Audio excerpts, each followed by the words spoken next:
Hello, നമുക്കൊരു തീയിലുണ്ടാക്കിയാൽ അനാവശ്യമായി ചട്ടി വെക്കുക, എണ്ണ ഒഴിക്കുക, കടുക് പൊട്ടിക്കുക. അതിനുശേഷം നമ്മൾ ഉള്ളി തക്കാളി അരിഞ്ഞ് മാറ്റി വെക്കുക. അതിനുശേഷം നമ്മൾ എണ്ണയിലോട്ട് പച്ചമുളക് ഉള്ളിയിട്ട് നല്ല രീതിയിൽ മൂപ്പിച്ചെടുത്തതിന് ശേഷം നമുക്ക് ആവശ്യമായിട്ട് നമ്മൾ ചില ഉപ്പിട്ട് നല്ല രീതിയിൽ നമ്മൾ ഇളക്കിയതിന് ശേഷം നല്ല രീതിയിൽ മൂത്തെടുത്തതിന് ശേഷം മാത്രം നമ്മൾ അപ്പുറത്ത് അരിഞ്ഞ് മാറ്റി വെച്ചിരുന്ന കഷ്ണം കുട്ടങ്ങളെ അപ്പം നമുക്ക് ഇങ്ങോട്ട് തട്ടിയിട്ട ശേഷം നമ്മൾ ആവിയിട്ട് ശകലം ഒന്ന് വേവിച്ചെടുക്കുക.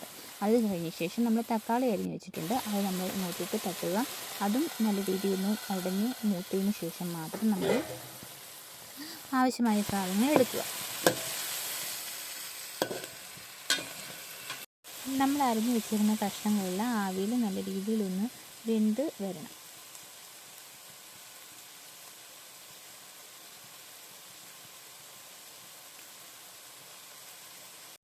അതിനുശേഷം നമുക്ക് ആവശ്യമായ മഞ്ഞൾപ്പൊടി ഇട്ട് അതൊന്ന് വേവിച്ചെടുത്തതിന് ശേഷം നമുക്ക് ഇളക്കി കൊടുക്കണം.